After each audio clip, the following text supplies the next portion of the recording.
Ladies and gentlemen, I'd like to welcome everyone to this meeting of the U.S. Commission on Security and Cooperation in Europe.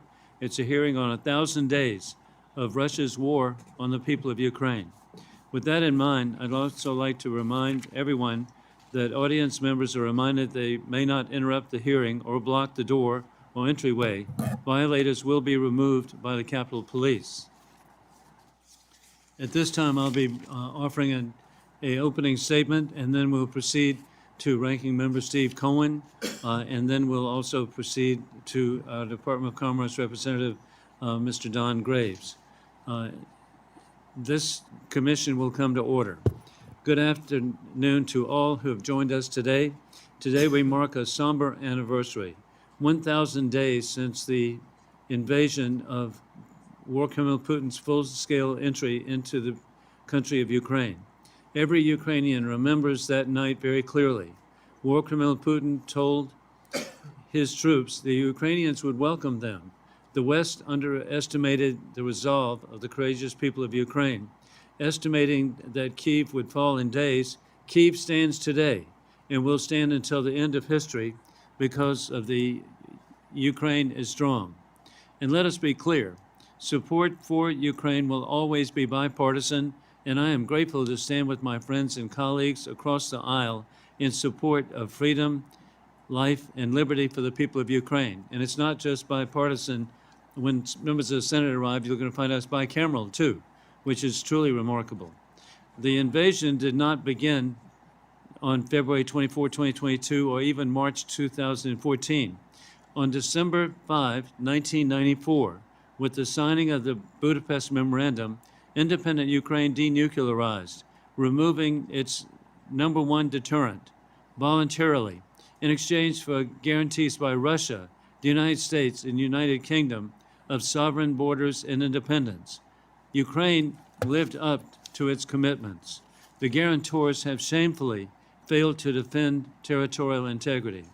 When Russia invaded for the first time under the Obama administration in 2014, the Western response was insufficient in condemning the illegal occupation of Transnistria of Moldova, just as in 2008 when Russia invaded the nation of Georgia, and when war criminal Putin propped up mass murderer Bashar al-Assad in the still ongoing slaughter of millions of Syrians. We have crossed so many red lines at this point, we can no longer see them, but dictators with rule of gun are playing the long game. Following the Biden-Harris surrender from Afghanistan, war criminal Putin saw an opportunity to do what he had prepared through his massacres in Syria, with the backing of Tehran, Beijing, Damascus, and Pyongyang. He put in motion the full-scale invasion of Ukraine to reassemble the failed Soviet Union, directly threatening NATO members of Estonia, Lithuania, and Latvia. His fake claims of blocking borders with NATO countries were an excuse to invade Ukraine and fake news. It has nothing to do with NATO being bordering the Russian Federation. Sadly, unfounded escalation fears have thus prevented victory from becoming a reality. Unprecedented restrictions that should have never been applied to an ally have led tragically to countless Ukrainian deaths and have put the world in greater danger than ever before. I look forward to working with President Donald Trump to rebuild the deterrence that the Biden-Harris regime has squandered and to end this one-sided war, one with Ukrainian sovereign borders, recognizing that it was President Trump who put the Javelin missiles in Ukraine to block an invasion. It was Donald Trump who put American troops in Poland for the first time in history to block war criminal Putin. It was Donald Trump that stopped Nord Stream 2 to stop the financing by war criminal Putin. As we've seen repeatedly, war criminal Putin adheres to no international standards, agreements, or treaties. Putin will always lie, and he's already lied to President-elect Donald Trump, who, in good faith and a genuine concern for peace, asked him to not further escalate the war. War criminal Putin followed this request with the largest salvo of attacks on Ukrainian civilian targets of homes and utility infrastructure in many months, with 200 missiles and drones. The only way to deter Putin is with strength. When the United States hesitates, Russia escalates with the addition of commanding additional North Korean mercenaries, thousands of mercenaries into the region. Today's grim milestone represents a threat to all American families. Putin has made clear he has no intention of stopping at Ukraine. In fact, Putin's army of thugs are wearing patches depicting the hammer and sickle over Alaska, the state of Alaska. Putin has his eyes on all former Soviet republics, including Estonia, Latvia, and Lithuania, of NATO membership. Ukrainians are defending their country with incredible bravery in spite of limited resources and arbitrary constraints. Peace through strength is ensuring that Ukraine can strike legitimate military targets within Russia, which is the launch sites, to protect the people from further attack, providing real, meaningful security guarantees not only for Ukraine's benefit, but to protect the rest of the world from the advance of dictatorial aggression. These are challenging times for Ukraine on the battlefield. I know that the witnesses today will highlight the urgency of giving Ukraine what it needs to defeat war criminal Putin, not just freeze the war in place. Ultimately, we cannot ask Ukraine to weather another 1,000 days without using all the tools at disposal. First, we're honored to welcome His Excellency Andrii Sybiha, the Foreign Minister of Ukraine. Then we hear from Dr. Hanna Hopko, former chairwoman of the Ukrainian Rada's Foreign Affairs Committee and co-founder of the International Center for Ukrainian Victory. Next, we hear from Mariia Kucherenko, the head of the Russia Studies at the Come Back Alive Foundation. And then we are grateful to have Dr. Andrew Michta, the director and senior fellow at Atlantic Council's Scowcroft GeoStrategy initiative. With this, I turn to immediately my co-chair, Steve Cohen, for any remarks, after which we will also be hearing a pre-recorded video from President Vladimir Zelensky before returning to the Foreign Minister. Thank you, Mr. Chair. I have brief remarks, but I'd like to recognize Speaker Emeritus Pelosi, who has joined us. And if you'd like to make any remarks, I'd be glad to yield you some time.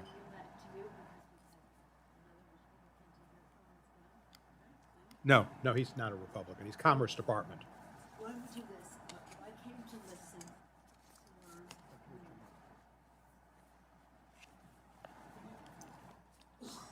Thank you. Thank you so much, Mr. Congressman Cohen, and for your leadership on the Helsinki Commission, and to you, Chairman Wilson. We've worked together on this. How many times have we shared the pen, one version or another? We have learned so much from the people of Ukraine about courage, about respect for democracy, and their protection of their democracy is a protection of democracy everywhere. I have been particularly interested in what has happened to women and children in Ukraine, acts of horror that the First Lady of Ukraine has come and spoken to us about here. So in terms of what it means to the people, what it means to the principle of democracy, we're very eager to hear the status of things today, but also to sing the praises of the people of Ukraine and the leadership of Ukraine for your courage, for the courage and the example to the world. I yield back. Thank you. Thank you, Madam Speaker Emeritus. It's been my honor to work on this commission for a while, and Joe Wilson and I get along very, very well. And I have to commend him for his strong stance on Ukraine and support for Ukraine. And at this time, he's seeking a higher position on the Foreign Affairs Committee, which I hope he gets. But some of his support for Ukraine may be used against him because of the change of administrations. And I think Chairman Mr. Wilson shows honor and integrity and to be commended. But thank you. It's sad that we have to recognize these 1,000 days. It shouldn't have been 1,000 days. It should have been 0 days. There should be no concept in anybody's mind, let alone a person who's recommended to be the head of intelligence in this country, that this war was caused by Putin and not by the United States and not by Ukraine. Putin invaded Ukraine and thought it was going to be a 2-day walk in the park, and it wasn't. Ukrainian people, Ukrainian military have been heroic and strong and shown great fortitude and love for their country. I've been proud to support Ukraine, visit with President Zelensky and others in Ukraine, and pledge my continued support and hope that the Congress will do the same. Putin wants to be known as Putin the Great. Peter the Great next in line. He wants to be Putin the Great. And he's made Russia a country to where it's not even safe for a ballet dancer to go on a balcony. Going on a balcony is a dangerous activity in Russia. It's become a just horrific situation, what Putin has done to people who just write letters. I think the ballet dancer had written in 2022 against the war, about peace, and about his family, grandfather maybe and grandmother, who were Ukraine military and maybe a Ukraine artist. And while that tweet has been deleted, it wasn't deleted probably from Putin's mind. And unfortunately, the ballet dancer is no longer with us. I don't have much hope for the continued American support which Ukraine needs, but they'll have mine, and I think they'll have most of the Democrats. And hopefully they'll have Republicans like Joe Wilson, too. There are not a lot of Joe Wilsons, but there's one of them, and that's a good one for me. I yield back the balance of my time. Thank you very much, Ranking Member Steve Cohen of Tennessee. And we now proceed to Mr. Don Graves of the U.S. Department of Commerce.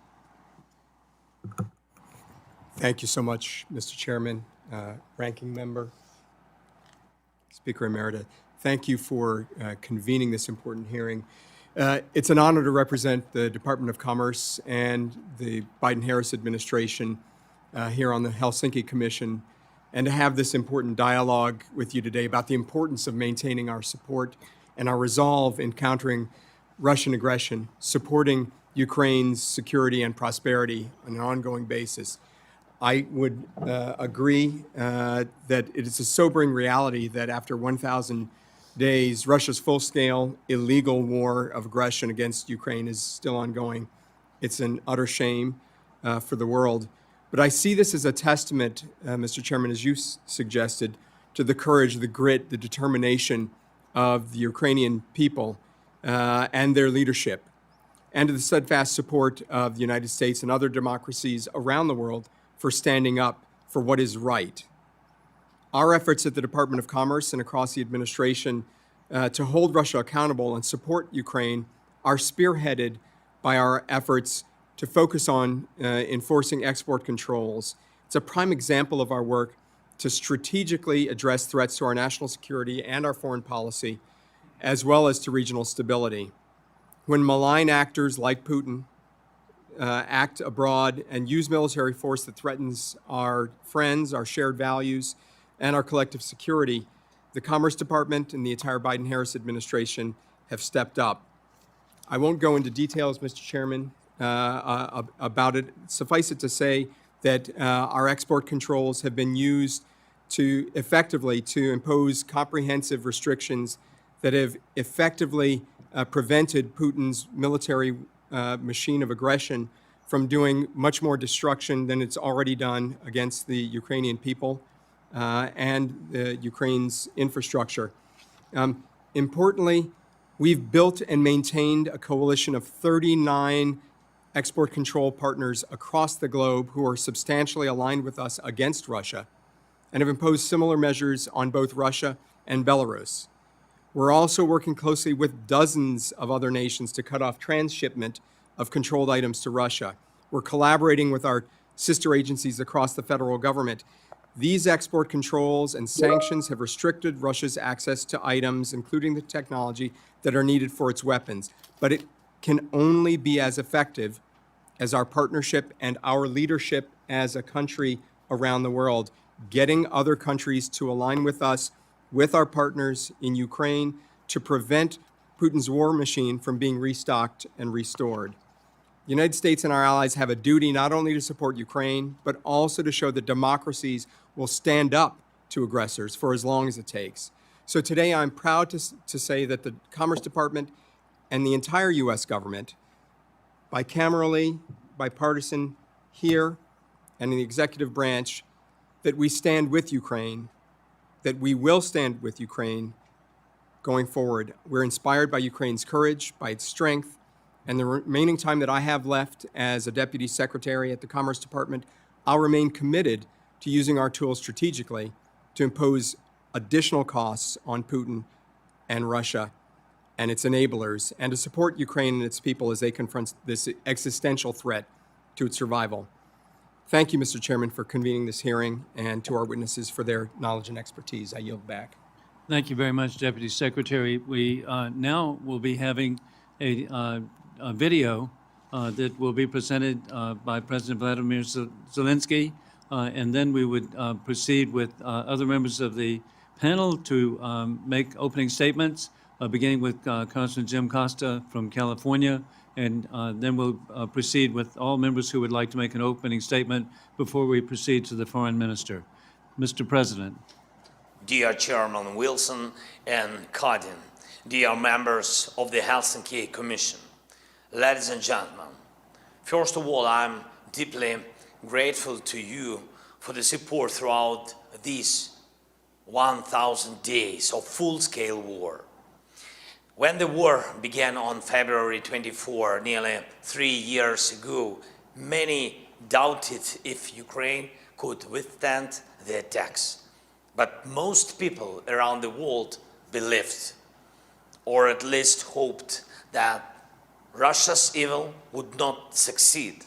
There was overwhelming sense of how unjust Russia's aggression was, an attempt to destroy our country and occupy our land and force Ukrainians out of their homes. We all remember those days. Our soldiers destroyed Russian paratroopers, and ordinary people in towns and villages stopped Russian tanks with their bare hands. Long convoys of Russian troops moved through Ukraine while the world slowly overcame the initial shock and began uniting to support us. Like every nation, Ukraine deserves freedom. And now, 1,000 days and countless battles later, Ukraine remains strong. We have a fully functioning state. We control most of our land every day and night. We shoot down Russian missiles and Iranian drones. Putin has not achieved a single major goal. Ukrainian children are still learning in Ukrainian schools. In most cities and towns, life goes on despite the war.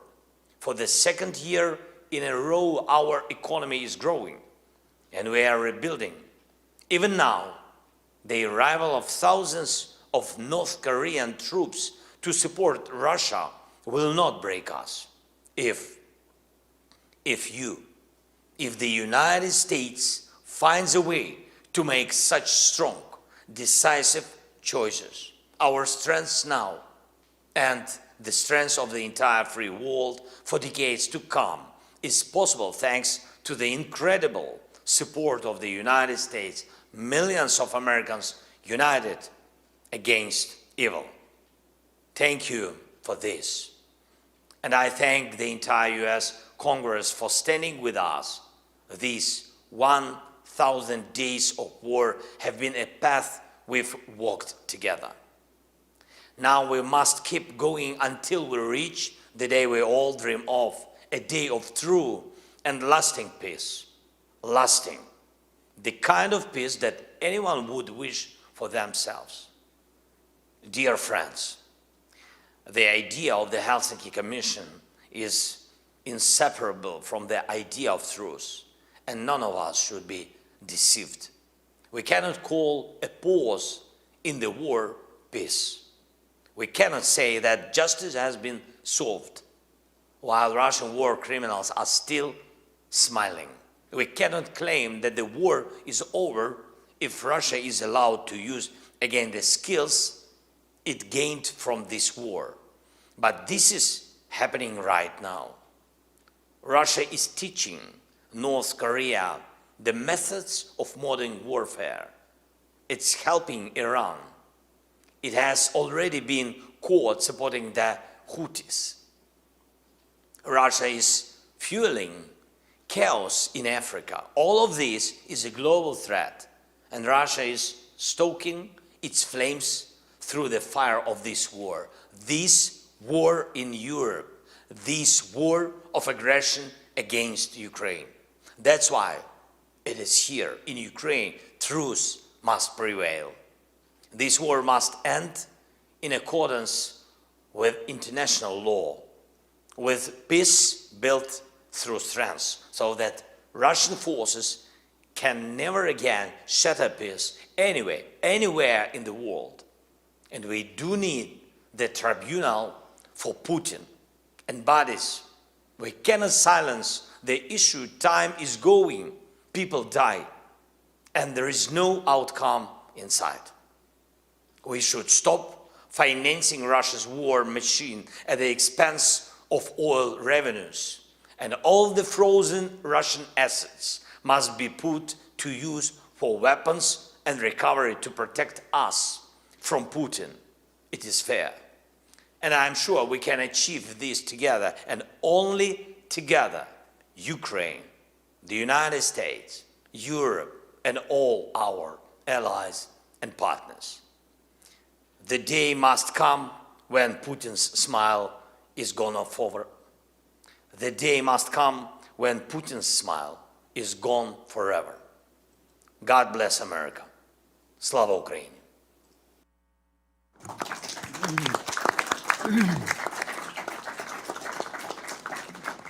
And again, it's so humbling and inspiring to see President Zelensky in his presentation. I've had a remarkable year to be with him at the Munich Security Conference in Germany, and then at the Shangri-La Conference in Singapore, and the Villa d'Este Conference in Italy, and then last month to be here in Washington as he appeared. And so what a leader. And I like to point out to people, to me, he is the ultimate symbol of non-corruption. And that is on the very day that there was a Russian invasion convoy 30 miles long, 10 miles from his office, President Biden did correctly. He offered him a ride out of town, out of the country. And he turned it down and said that indeed we need arms, not a ride. And to me, that's the definition of someone who is not corrupt, somebody who is standing for his people. And with that, I now refer to Congressman Jim Costa of California. Well, thank you very much, Mr. Chairman and Ranking Member Cohen. The bipartisanship you've demonstrated in our efforts to support our allies with Ukraine, I think, is to be highlighted, along with the bipartisan support we've received from the Congress and the Biden administration and Speaker Emeritus Nancy Pelosi.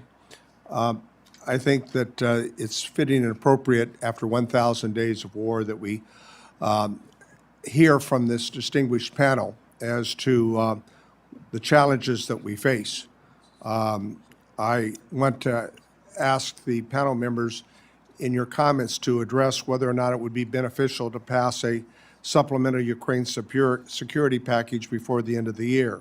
Would that be beneficial? Is it needed right now?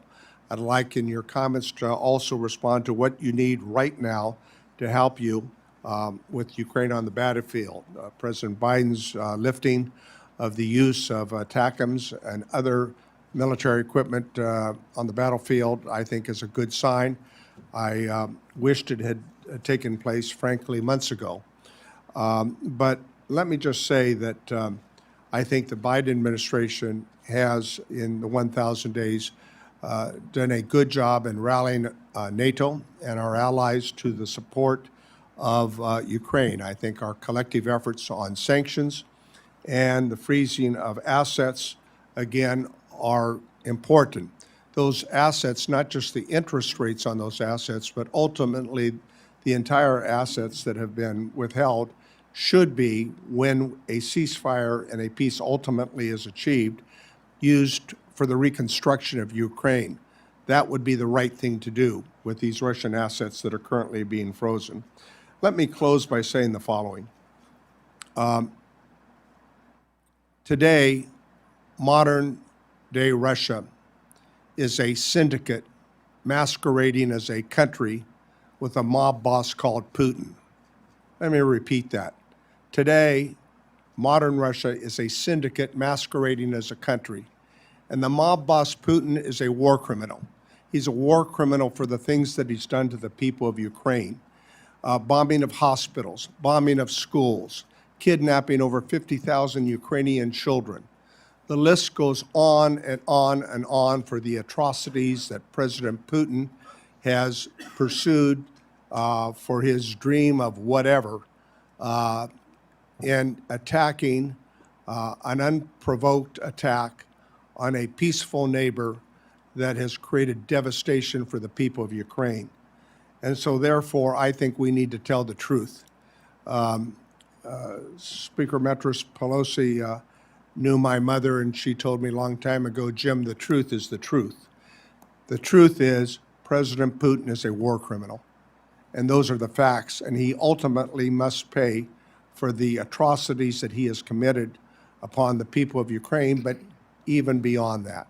And so I look forward to the testimony of this distinguished panel, and I thank the leadership that Chairman Wilson and Ranking Member Cohen have provided with the Helsinki Commission. It's fitting and appropriate after 1,000 days we hold this hearing today. Thank you.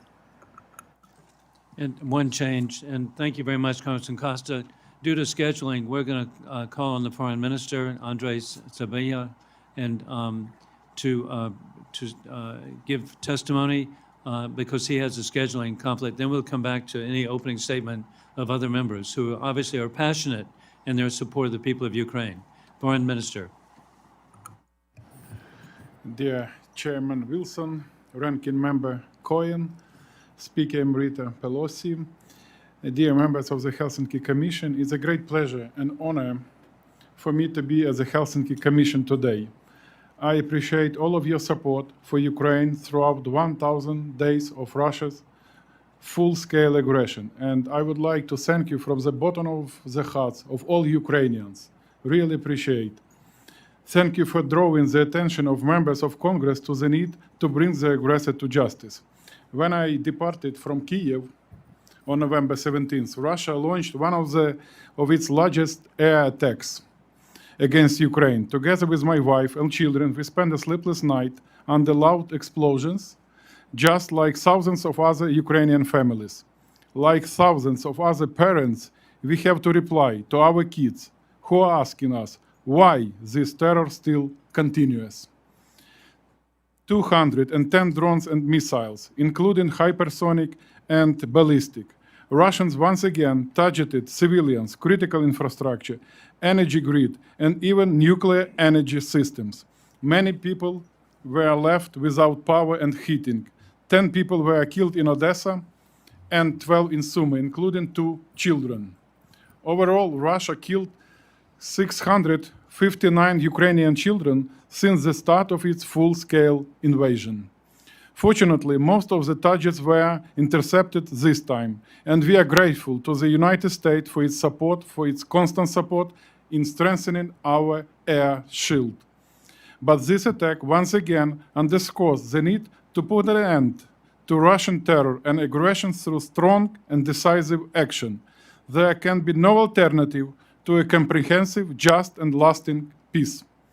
The Helsinki Commission has always had a historic mission to defend freedom, human rights, and international law. This mission is especially relevant now, when we see a new axis of rogue regimes challenging global order. Russia, Iran, North Korea work together to challenge the existing international order. All 3 regimes support each other, including with military assistance. Together, they destabilize 3 regions: Europe, the Middle East, and the Indo-Pacific. All 3 regimes violate human rights on an industrial scale. This is what they want to impose on the world. They pretend to be fighting against the United States and the West, but in fact, the only thing that unites them is lawlessness. This axis is an existential challenge for the West. We need peace through strength. The United States cannot afford to look weak. Russia, Iran, and North Korea will perceive any sign of weakness as an invitation to directly harm American interests and security. Right now, we see new attempts by the Kremlin to use nuclear saber-rattling to scare the West. Their updated nuclear doctrine and public rhetoric on the use of nuclear weapons are nothing more than blackmail. They have used it many times before when strong decisions were made. We must remain cold-headed, clear-eyed, and not give into fear. We in Ukraine know that in a situation of existential fight for life, there is no half solution. Half measures only bring half results.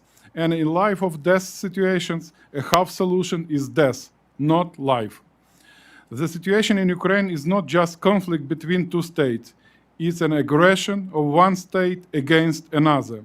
There can be no alternative to the peace formula and the restoration of a comprehensive, just, and lasting peace in Ukraine and the world. There can be no alternative to justice. Russia must be held accountable for the crime of aggression against Ukraine and all atrocities that followed, including the crime of genocide. We call on the US Congress to adopt legislation recognizing Russian actions in Ukraine as genocide of the Ukrainian people. The legal grounds are sufficient. The deportation of at least 20,000 Ukrainian children, genocidal propaganda on television, murder with an intent to destroy the Ukrainian national group, sexual violence, and attempts to create unbearable conditions of life. All these elements classified by the Convention on Genocide are present in Russian aggression against Ukraine. Moscow's attempts to destroy the Ukrainian nation are not new. 90 years ago, they already tried and killed millions of Ukrainians by hunger during the Holodomor genocide. We must ensure accountability for all past and present crimes of the Kremlin. Today, Russia systematically violates the Geneva Conventions, as well as the laws and customs of war. Some of the most horrible crimes against humanity it commits are executions of our prisoners of war. Their numbers have grown significantly this year. We are currently investigating the murder of 124 prisoners of war. According to the UN data, 95% of Ukrainian prisoners of war suffered various forms of torture in Russian captivity. Many of them returned with severe physical and mental damage. Thousands of Ukrainian prisoners of war, as well as thousands of civilian hostages and political prisoners, remain in Russia captivity.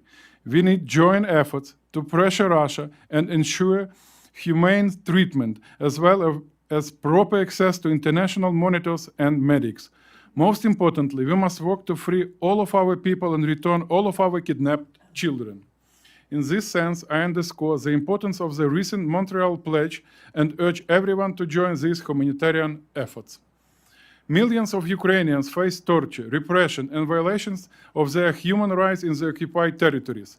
This includes persecution of minorities, religious leaders, and communities. Ukraine's largest Muslim community, the Crimean Tatars, have been deprived of their homes for the second time in 1 century. These indigenous people have no other homeland than Crimea, but the Russian regime banned the Majlis and pushed Crimean Tatar leaders and communities out of the peninsula. When facing such a brutal and lawless regime as Putin's Russia, there can be no alternative to peace through strength. Ukraine will not accept any initiative that suggests compromises on our sovereignty or territorial integrity. We will not accept any initiatives developed without our participation. Nothing about Ukraine without Ukraine. We will not accept any land for peace deals. Such ideas will only mean leaving millions of people in the hands of the aggressor and subject to genocide, torture, and oppression. Furthermore, rewarding Russia with territorial gains will not restore peace, but instead provoke further aggression. This is appeasement, not peace.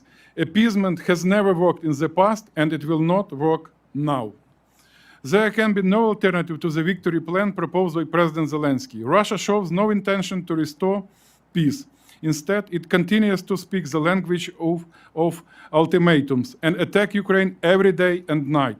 Only strong and decisive steps will force the aggressor to accept a just peace. We need to raise the price for this war for Putin to the level when he understands that he cannot continue his aggression. The Ukrainian people are paying the highest price for this war, but the price of appeasement will be even higher for the entire world. This is why we need real peace, not peace at any cost. Let's stand united and strong. Let's act together to protect our shared values, enshrined in the Helsinki Final Act and other fundamental documents. Let me wish you fruitful hearings today. Slava Ukraini and God bless America.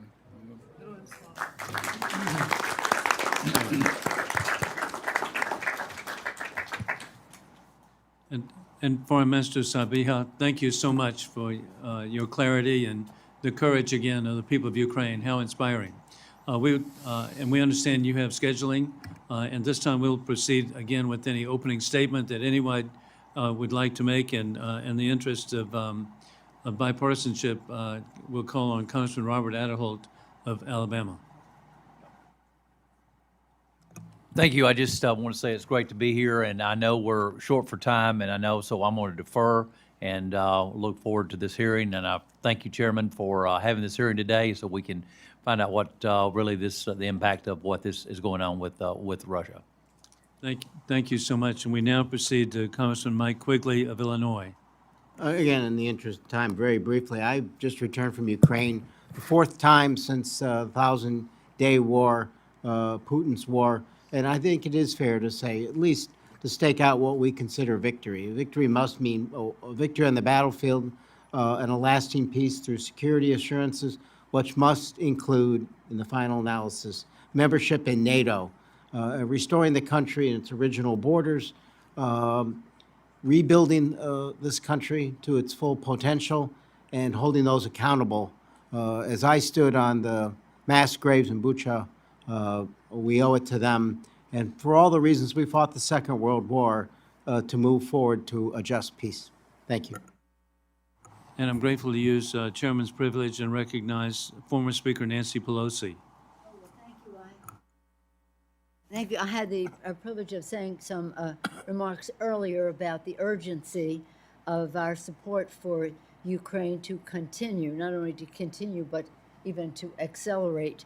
I was pleased that Madam Ambassador was here as well. We've all worked with her for a long period of time. But really, this distinguished panel is what we came to hear. So with associating myself with the remarks that others have made about our role, the courage of the Ukrainian people, and the need for the decisions to be made by the Ukrainian people about how we go forward, I yield back. Thank you very much, Speaker. We now proceed to the co-chair of the Bulgaria Caucus, Brad Schneider of Illinois.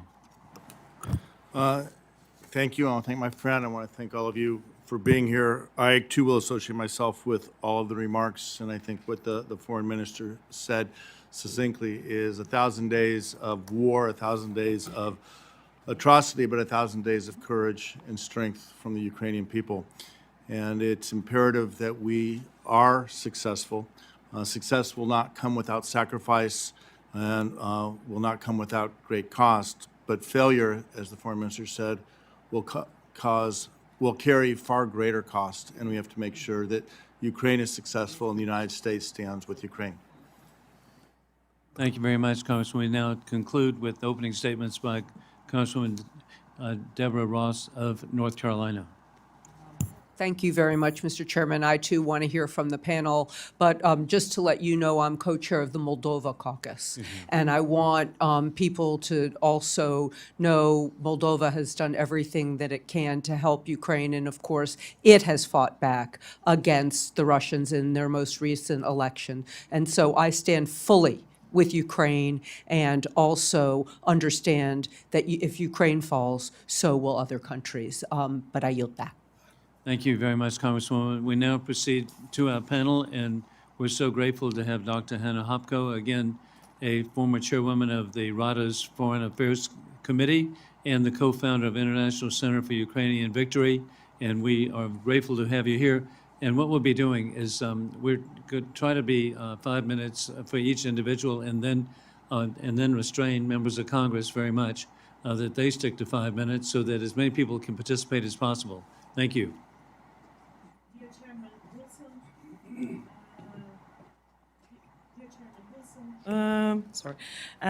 Speaker Emerita Pelosi, and distinguished members of Helsinki Commission. Let me express my profound appreciations to the Helsinki Commission for championing an ambitious international agenda to support Ukraine. Moreover, I would like to extend my deep gratitude to American people for your continuous support for our fight for life, dignity, and freedom. Our minister just mentioned the devastating cost of Russian war and genocide. So 10 years of Russian ongoing aggression. Ukrainians have been fighting Russian war for 3,926 days until today. Even after the horror of the last 1,000 days, Ukrainians are not giving up. And I'm here today to testify and just to say that this war is winnable one. And actually, I would like to say that 1,000 days of war, a decade since a Russian Federation decided Ukrainian pursuit of democracy deserved the seizure of Ukrainian Crimea in February 2014. Sadly, I need to talk about the lack of full commitment of Western democracies to safeguard the rules-based international order. Russia's destruction of Ukraine continues because Ukraine is under-supported while Russia is overprotected by red lines, self-restrictions, and escalation management. 1,000 days ago, we were expected to die as a nation in 3 days. Russian soldiers packed parade uniforms for their triumph over Kiev. They were a hit list circulating of Ukrainian intelligentsia to be liquidated. I was on a list, as many others were. Ukrainians pawn and all choose to resist. So 1,000 days of indecision by Western leaders have allowed Moscow to wreak havoc on Ukraine, devastating human losses, depopulated cities, destroyed infrastructure, ruined economy, healthcare. No other war today threatens the future of free world modern Russian war. At the same time, Russia gets protected by Western red lines.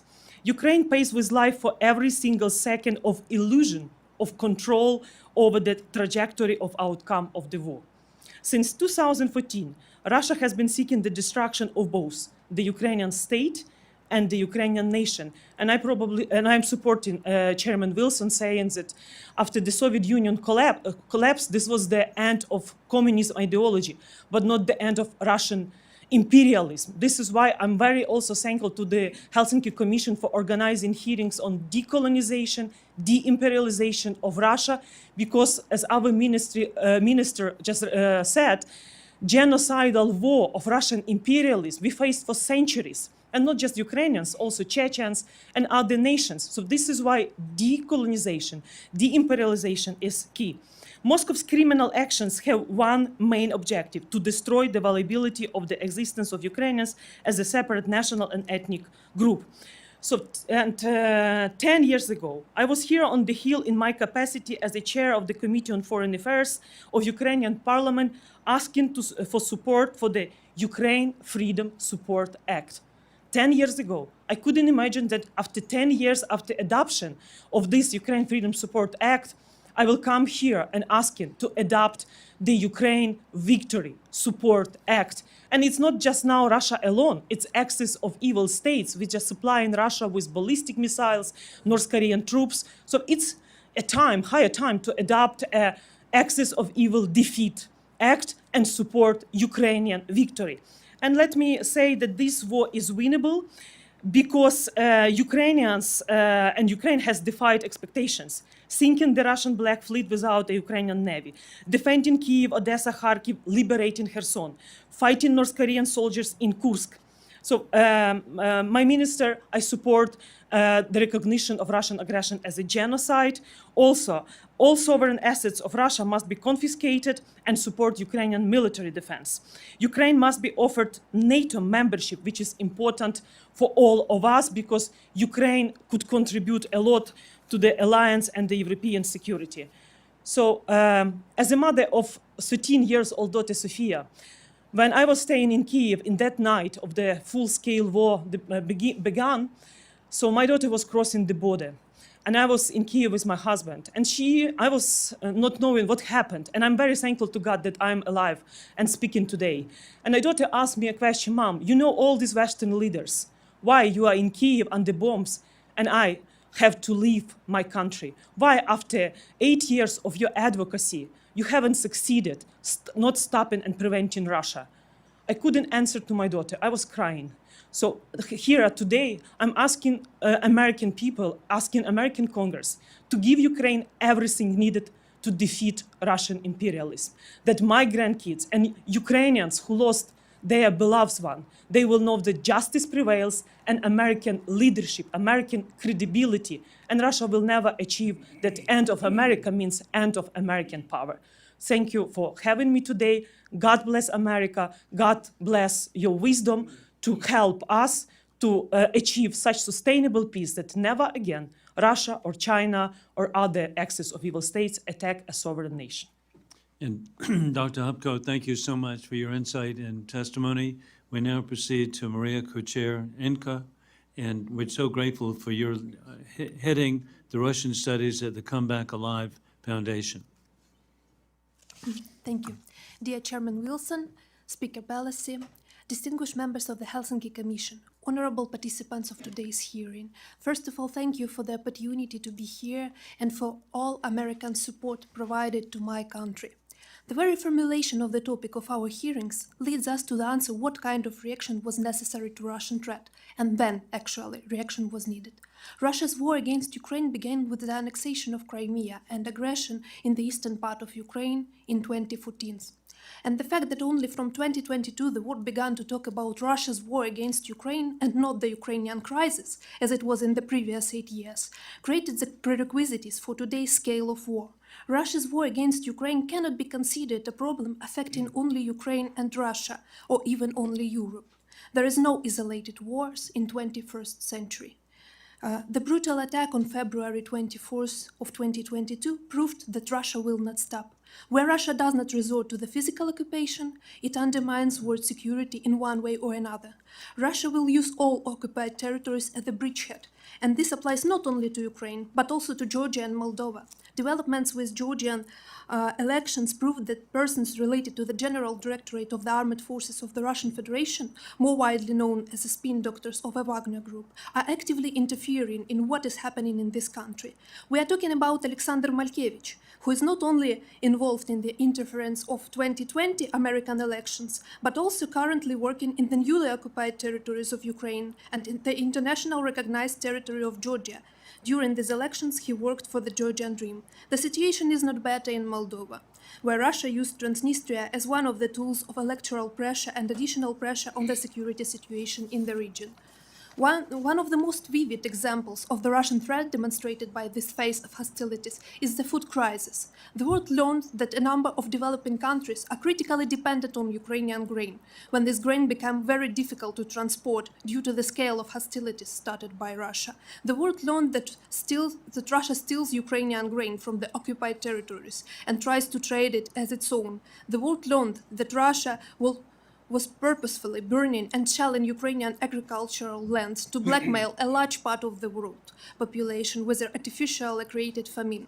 But this is far from the only instrument of destabilization that Russia shamelessly uses with the beginning of this stage of war. The presence of the Russian special services under the guise of so-called private military companies helps it support dictatorial regimes, additionally invests in the blurring of the rules as a concept. During the research of the Wagner Group, we at the Come Back Alive Foundation counted the presence of the representatives of this group affiliated with the General Directorate of the Armed Forces of the Russian Federation in more than 70 countries. We are talking not only about militants, but also about spin doctors, military advisors, and media specialists, which means about the entire spectrum of the military and non-military influence. It does not matter what this group is called at the moment, Wagner, Africa Corps, or anything else. It is about the work of the Russian special services to create entire logistic network to destabilize the security situation around the world. The arms traffic between Russian Federation, Iran, Hezbollah, and Syria, organized by Russian special services, and the latest tragic events in the Middle East are directly connected. Moscow is confidently building not only an axis of evil, Russia, China, Iran and its proxy, and North Korea, but also shedding blood on individual nodes of this network. Although the focus of the Russian Federation effort is the subjugation of Ukraine, it does not mean that the situation of October of 2023 in the Middle East will be not repeated elsewhere. Taiwan, Middle East, Africa are all on the menu of the axis of evil. And that is why we must react in a consolidated manner to this complex challenge. Russia cannot be allowed to systematically break the rules and occupy more and more territories, resulting in greater and greater casualties. Russia cannot be bought off some individual territories or countries, hoping that this is where it will stop. It was actually the bitter lesson of 2022 for Ukraine and the world. This approach does not work. Russia cannot be allowed to conduct asymmetrical operation to increase its influence around the world and organize and support arms traffic between dictatorial regimes. Only together, based on the principle of territorial integrity as one of the main principles of the international law, on the readiness to affirm the force of law and not the law of force, we will be able to repel the axis of evil. And this is the main lesson that should be learned from this 1,000 days and the previous 2,926 days of the war, from the beginning of annexation of Crimea to the beginning of this stage of hostilities. Thank you so much. Thank you very much, Ms. Kucherenko. And we appreciate your insight and dedication. And we're so grateful to have with us Dr. Andrew Michta, who is a senior fellow at Atlantic Council Scowcroft GeoStrategy Initiative. Dr. Michta. Thank you very much, Chairman Wilson, Speaker Pelosi, honorable ladies and gentlemen. Thank you for inviting me to speak on lessons learned from almost 3 years of Russia's war on Ukraine. Please allow me to enter these initial comments into the record. Russia's war on Ukraine is a system-transforming conflict, marking unequivocally the end of 3 post-Cold War decades of relative peace. To understand the sources and potential end states of this war, we need to understand the systemic nature of Vladimir Putin's Russia. Russia is a quintessentially revisionist state, aligned with China, Iran, and North Korea, what I call 4 states that together form an axis of dictatorships, intent on overthrowing the international system established by the United States and its democratic allies after World War II. For over 2 decades now, Russia has been relitigating the post-Cold War settlement, driven by its determination to rebuild the inner core of its former empire and establish a sphere of influence in Central and Eastern Europe and beyond. The war in Ukraine is not a one-off event. It is a manifestation of Vladimir Putin's drive to restore what he calls Veliki Ruski Mir, Pax Russica, that is rooted in the fundamentals of Russian thinking about geopolitics and strategy, that it formed its formative experience as an empire. This strategic culture sees its empire as rooted in the Eastern Slavic core of 3 nations, the Great Russians, the Little Russians or Ukrainians, and the White Russians, Belarusians. Russian imperialism perceives itself to be in fundamental civilizational opposition to the West. Putin's insistence that, quote, there is no such thing as a Ukrainian nation, and his focus on Eurasianism as a pathway to de-Westernize Russia align with the core tenets of Russian imperialism. At a risk of over-rationalizing history, I submit that there are striking parallels between the trajectory followed by Germany after its defeat in World War I and the road Russia has traveled since the end of the Cold War.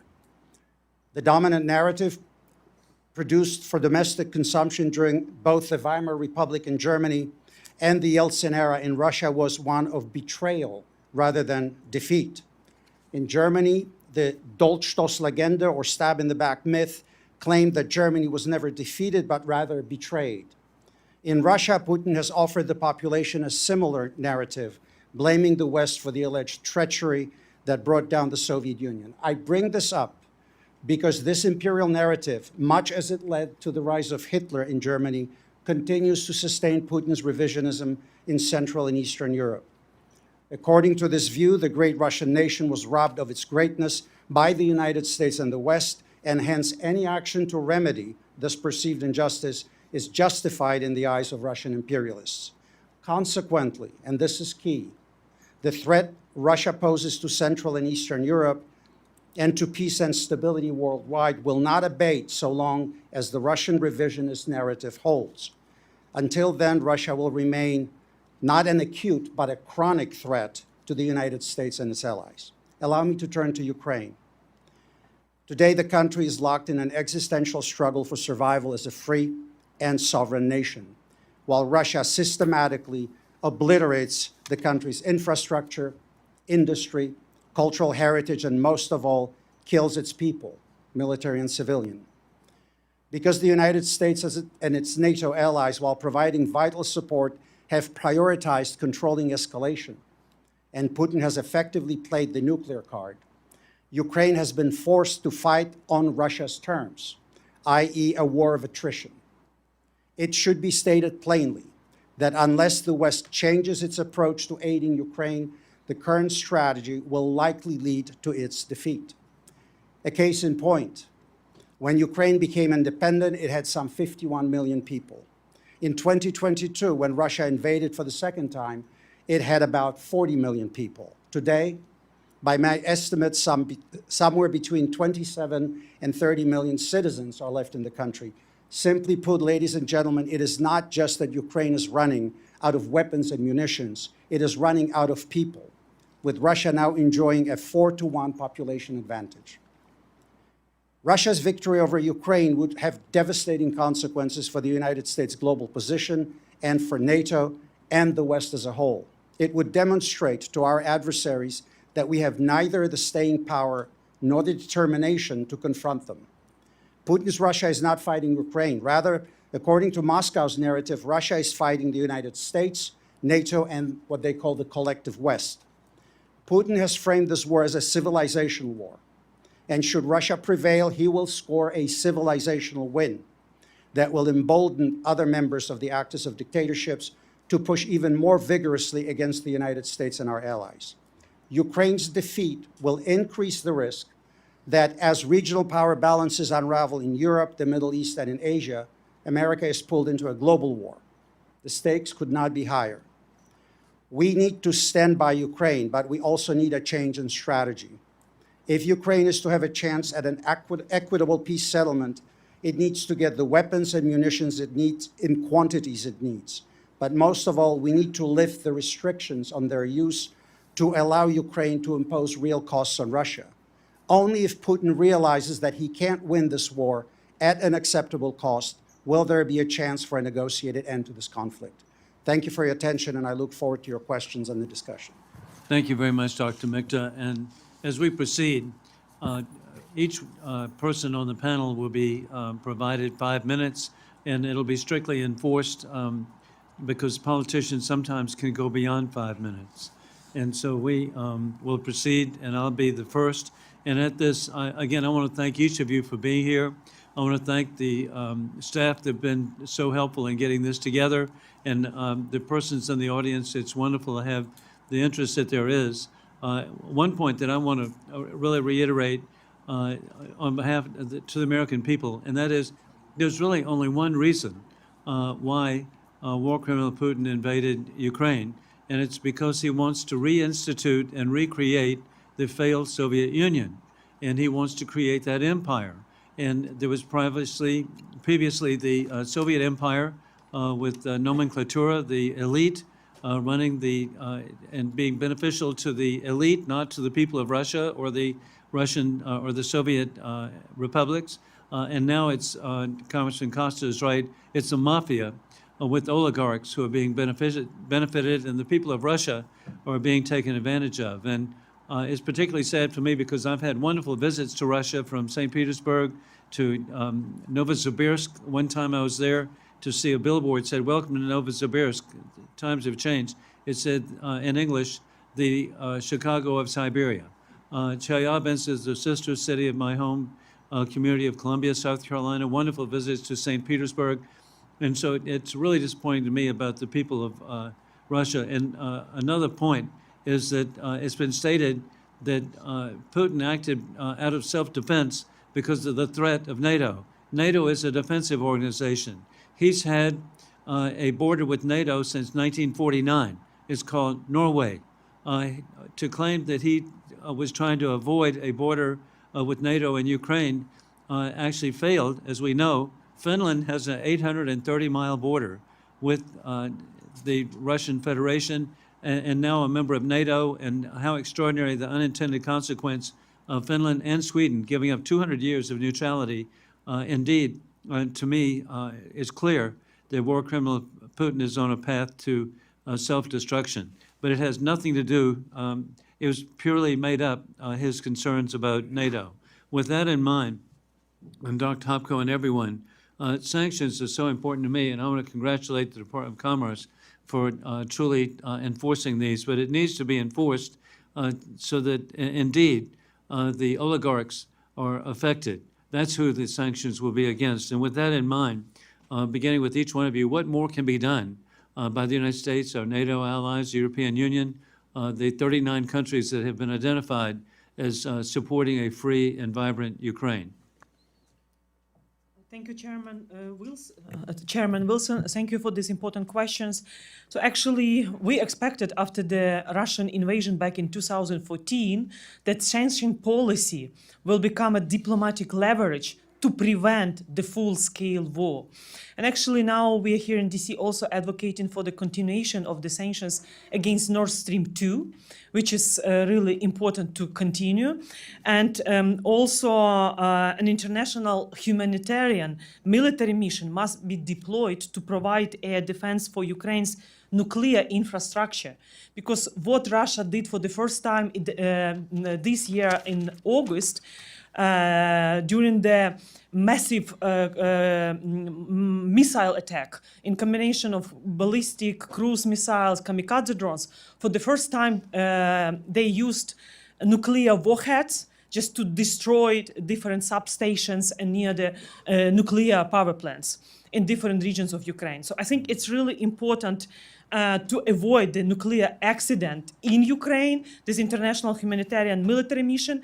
And we are very thankful for Biden giving permission for ATACMS, even if still there are some restrictions on the use of Western-made weapons against Russia by UK and other nations. But winter will be very tough. But we have this resilience, and we know that Russia wants to freeze Ukrainians, weaponize winter, and we need America to green light the decision for Poland and Romania, because we are now advocating for the air defense shield over Western Ukraine, Odessa, which is critically important because we are exporting grain, and let's not allow Russia to weaponize food as weaponization of hunger. So key main issues.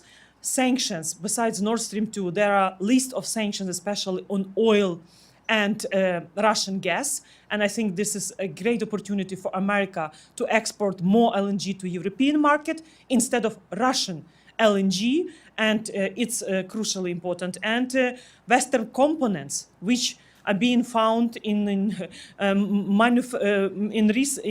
ballistic missiles produced by North Korea, which they gave to Russia and they used against us in 2024. Can you imagine that we found components from the UK and the US manufactured in 2023 in North Korean missiles, which were used against us this year? So this is another issue, and I know that Helsinki Commission focused on this sanctions policy as well. So this is main area, and let's not allow Russia to produce more kinzhals, more drones with the usage of Western components, which are critical for their military industry. And of course, what Russia is really afraid of, Chairman Wilson, I have some gift for you. Maybe I will give it to you because you mentioned that what Putin is the biggest fear of Mr. Putin, the war criminal, that Russia will repeat the destiny of Soviet Union. This is what he is afraid of. And I think we don't have this fear because we, together with Helsinki Commission, for many years we are advocating this make Russia small again. And this is in this picture you will see Moscovia, the size of Moscovia and how Russia is now. So the attacks from Russia in Baltic Sea and the statement that they want to redraw the maritime borders in Baltic Sea, it's another way of imperialism. So I think they are afraid of Russia becoming a size of Moscow, and this is what Putin publicly said.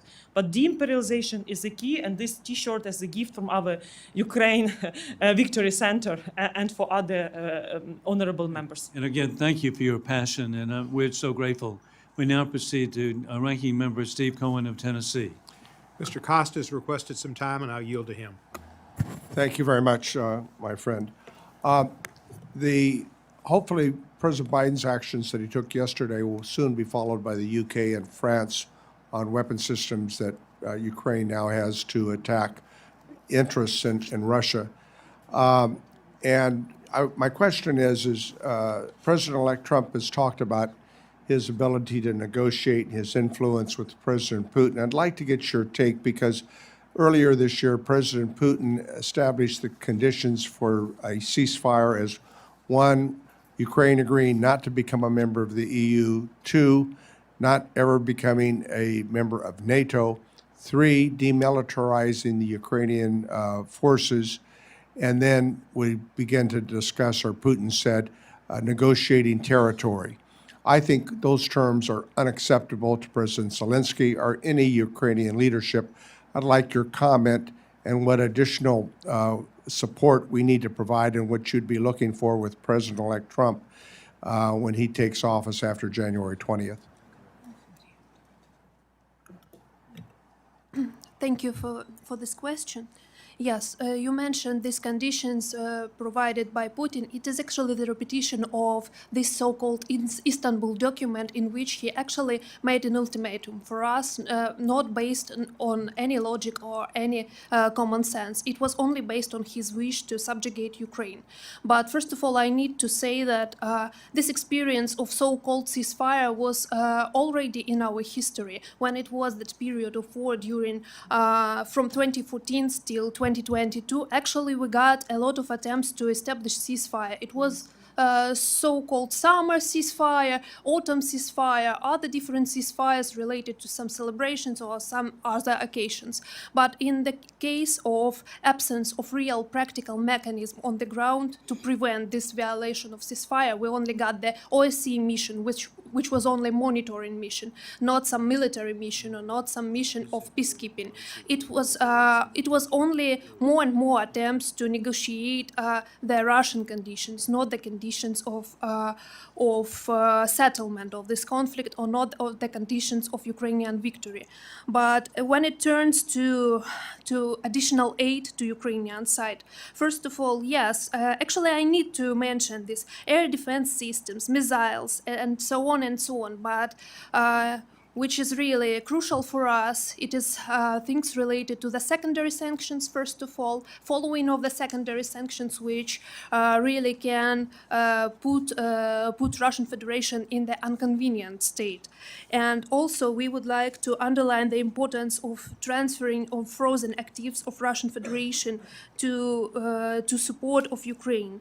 And also, I think that we should think in a common way about some asymmetrical actions against Russian Federation, and first of all against some actions of Russian Federation under the false flags, for instance the flag of criminal groups or so-called PMCs. I think that in this dimension, we, Ukraine and US and our European partners can work together, and we as Ukrainian experts who is dealing with this topic like on the daily basis, I think that in this case we can be not only a receiver of your aid, but we also can be a contributor to our common security. And in this way, I think that we can cooperate with our main partner, US, and we can do our best in this dimension. Thank you so much.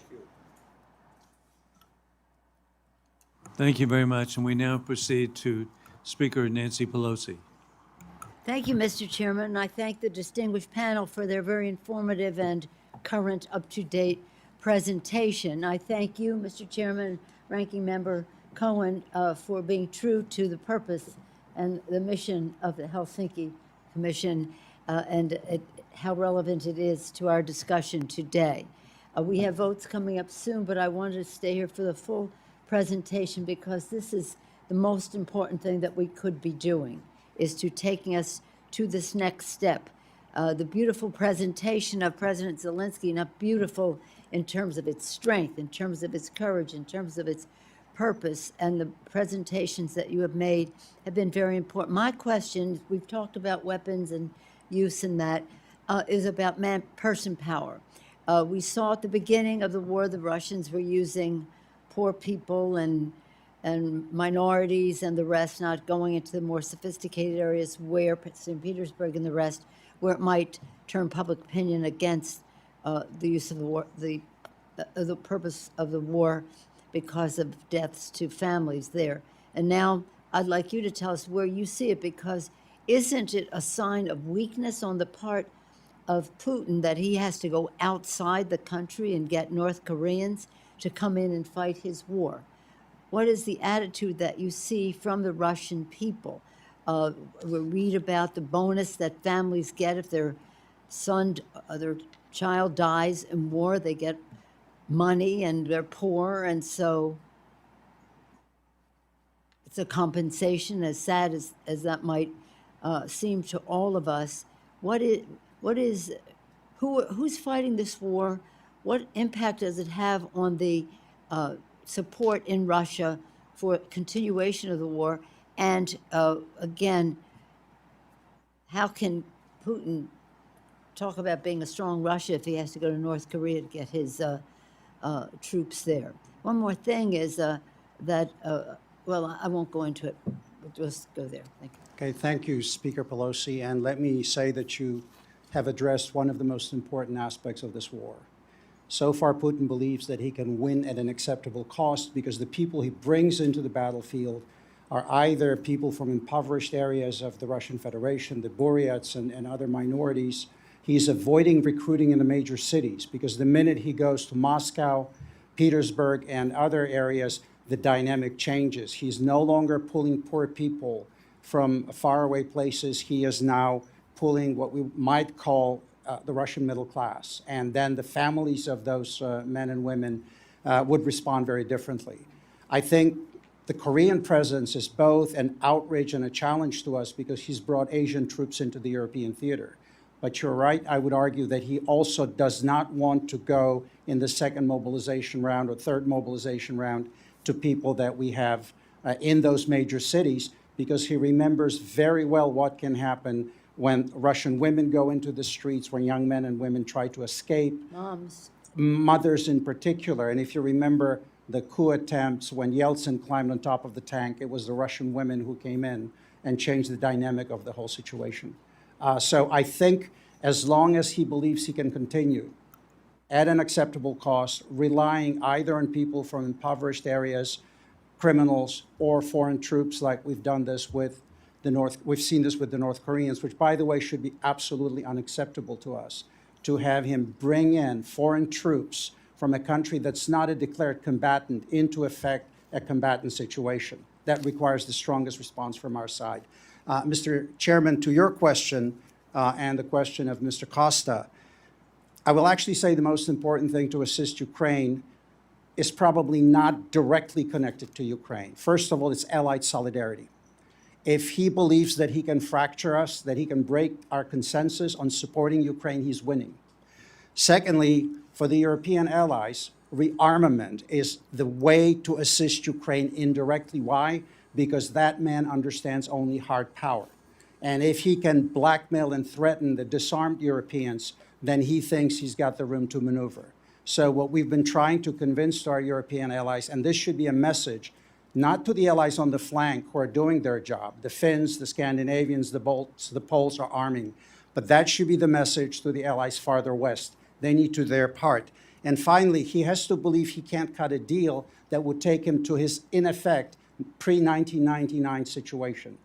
What he is trying to get is he's trying to offer terms of surrender. He wants a sphere of influence in Europe, and he wants the United States out of Europe. So much is riding on Ukraine. If Ukraine emerges from this crisis as a vibrant, successful democracy, the whole region will change. There are no one-country solutions to the security dilemmas of the region. If Ukraine thrives, the dictatorship in Belarus will implode. It will be a matter of time. If you look at the young men and women who stood in the streets in Minsk when the election was stolen, that's where Ukraine was in 1991. That's an emerging national identity. That's the drive for democracy and freedom. We're looking at the last imperial power in Europe. And if you look at the number of nations, the Russians like to call them nationalities, that are within the frame of the Russian Federation, that's what we're looking at. And finally, to our European allies, the best way to communicate to the Russians that there is no going back, seize their assets that are currently in the West. And number two, convince our allies that if we start really physically dismantling the Nord Stream pipelines, he will get the message. One thing that we've been trying to do without success was to declare Russia a terrorist state so that the effect of the sanctions would be more forceful. I don't know if it's too late for that. Could you speak to that? It's never too late, Madam Speaker, but I would also add to this, in light of everything that Russia has done, why are we still maintaining the Russia-NATO Founding Act? Why are we still pretending that what he's done has not effectively undone the entire framework post-Cold War? He has suffered no consequences. In 2008, he invaded Georgia. He got a slap on the wrist. Nord Stream 1 was completed. He invaded Crimea in 2014. Nord Stream 2 was started. Again, a slap on the wrist. He butchered Syria at Aleppo. He went into the Middle East as a great, deal maker in the region, controlling migration flows. He expected the same thing in Ukraine. And Madam Speaker, I tell you, had the Ukrainians not fought, we would probably have been in a horrible situation today. So they're fighting for the stability and security of Europe, the entire balance of power in the region. They're the best NATO allies that we don't have in the alliance, and I think that's something we should redress. Mr. Chairman, just say in closing that when Svetlana is here and we talk about Belarus and you addressed that thrilling excitement in the streets about Belarus, that gives us hope that there's some there. In other words, we should be doing more because it's not in a vacuum. It's with opportunity, shall we say, in Belarus. And then also, in terms of what the foreign minister said, the price of appeasement is just too great. Thank you all so much. Thank you. Thank you, Madam Speaker, and thank you, Dr. Michta. We now proceed to Don Graves of the Department of Commerce. Thank you, Mr. Chairman and Ranking Member. Distinguished speakers, thank you for your compelling testimony. I would just remind us that in his national security strategy, President Biden assessed that the most significant strategic challenge we face as we pursue a free, open, prosperous, and secure world is from powers like Russia that apply authoritarian governance with a revisionist foreign policy. Dr. Michta, you talked about this in your testimony to Putin's drive to restore Pax Russica, and all of you talked about the imperialistic vision of Russia trying to create this former empire that dominates a sphere of influence in a region or a significant chunk of the world. And Dr. Hopko, I hear you on the issues of U.S. and Western technologies falling into the hands of this authoritarian leader. While our export controls have restricted Russia's access to items like microtechnology that are needed for its weapons to continue to prosecute the war, more needs to be done. It's a global challenge that all of our partners and allies across the world need to engage in. It demands creative thinking from all of us. It's why we're constantly working with the U.S. industry and the industries of our partners and allies to enhance the due diligence that they provide to detect evasion efforts that are going on, sometimes in third-party countries, transshipment in countries that do not subscribe to our values or worldview. It also requires commitment by all those who value this free and open and prosperous world to stick together to further restrict Russia's access to these technologies. I will say that one of the other things that is often missed, I know we talk a fair amount about the value to the American public for sticking with our partners and allies, in addition to having good partners and allies around the world. There's an economic benefit to the United States on this issue in particular. The knockoff technology that shows up on the battlefield using our intellectual property or parts and weapons that use our brands but are not actually produced by the United States, that has an impact on our economy as well. So it's important for us to continue to prosecute these efforts with our partners and allies. I will just ask well, let me just say, with an imminent change in the administration, I think we all are concerned, rightly or wrongly, the consequences of a potentially sudden erosion of U.S. Support for Ukraine could be deadly and could resonate beyond the region. So it's not an issue of party or politics, but of humanity and our commitment to a lasting peace. So in the time remaining, if any of you would like to give an answer as to your belief as to what would happen should the U.S. support for Ukraine have an expiration date.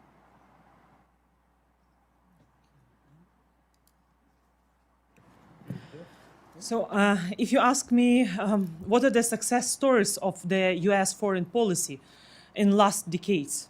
So I think if you need success story, Ukraine is the place to get it. And actually, this success story will restore the American credibility after Afghanistan and what's happening now in the Middle East, because we do connect the dots between the weak reaction on the Crimea annexation in 2014, when we expected to see the Sixth Fleet of the US, because US is a security guarantor to Ukraine, and what's happening now in the Red Sea, in Middle East, and what could happen in Indo-Pacific with the attack on Taiwan, also your partner. So Ukraine wants to become and will become, God will bless this, we will become a part of NATO, the EU, because not just because we deserve, because it's also in your interest. And actually, as a part of Ukraine geopolitical integration, Ukraine will become a defense hub located in Ukraine, the defense hub of Europe, because we have the critical raw minerals. We already, in the battlefield, used our innovations. This is the war drones, the war of drones. I'm jet lagging a little bit, sorry. And then also radio electronic technologies and others. So many countries which are sending their instructors, they are learning from Ukraine. So I think Ukraine is an asset of strategic partnership where we will benefit both nations and people. So this is why I think we have to think from the perspective what is the strategic value of Ukraine for American people? And also, why, when we are mentioning, there was the question from Congressman Costa asking about what's happened if Trump. So we do believe that it's in Trump's interest to restore peace by restoring territorial integrity of Ukraine. And Crimea is Ukraine. And Crimea also is an attractive place for investment, gas industry. Why? One of the reasons why Russia invaded Ukraine, because Putin had this fear that Ukraine, from importer of gas, one day will become exporter using ExxonMobil and other technologies. So there are many arguments. I could tell for hours why it's in the interest of the US to make Ukraine successful, America great, and actually how to make world safe. And I'm really very thankful, and I think this is the time, the higher time to, as I call, to adopt the Victory Support Act in Congress, and actually to start the new page, not as long as it takes. As fast as Russian imperialists will be defeated, as Dr. Michta mentioned, no more Russian imperialism and genocidal war with Chinese expansionists and others. It's in your interest. Thank you very much, Mr. Chairman. I yield back. Thank you very much, Secretary Don Graves. And we now proceed for our last questioner, and that's the ranking member, Steve Cohen of Tennessee. Thank you, Mr. Chair. I'm going to be fairly quick. Dr. Hopko, we provided Ukraine with some F-16s, I believe, and some other countries did. How have they been? I know one was shot down. Have you been using the F-16s, and have they proved to be important? I'm very thankful for F-16 because there are our colleagues, very famous pilots, Juice and Moonfish. They were here in DC back in June 2022. Unfortunately, both of them now in the Heaven Forces of Ukraine. And Moonfish paid a price when the most massive missile attack happened in August 26. He was killed during the special operations defending Ukraine. But we need more F-16s. And since I'm here, so I would kindly ask you to provide more F-16s. And actually, we are now adopting our legislation to have retired pilots in Ukraine with their experience. And also, we need F-16s with radars and Link 16s. Because unfortunately, F-16s without proper equipment are not competitive with Russian fighter jets. This is what we need. We've got votes, so if I understand that, I appreciate it. I've read something about some lines, cables being cut in the Baltics between Germany maybe and Finland and maybe Sweden and another country. Are you familiar, any of y'all familiar with that? You are, Dr. Michta. Do you believe that's Russia? I always ask cui bono, who does it serve? I think in terms of how this war has unfolded, the Russians have tried to intrude into our economic space. They've tried to intrude into our information space. They have violated NATO countries' airspace, trying to test what the limits are. Of course, I don't have any certainty as to who actually did that, and that requires access to intel assessments going forward. But I would like to add one more point here about how we go forward with this, because I think it concerns our economic policy. There was a mention here of components that originate in the West making their way to Russian weapon systems. I would submit to everyone on this panel that we need to bring national security priorities back into economic policy making.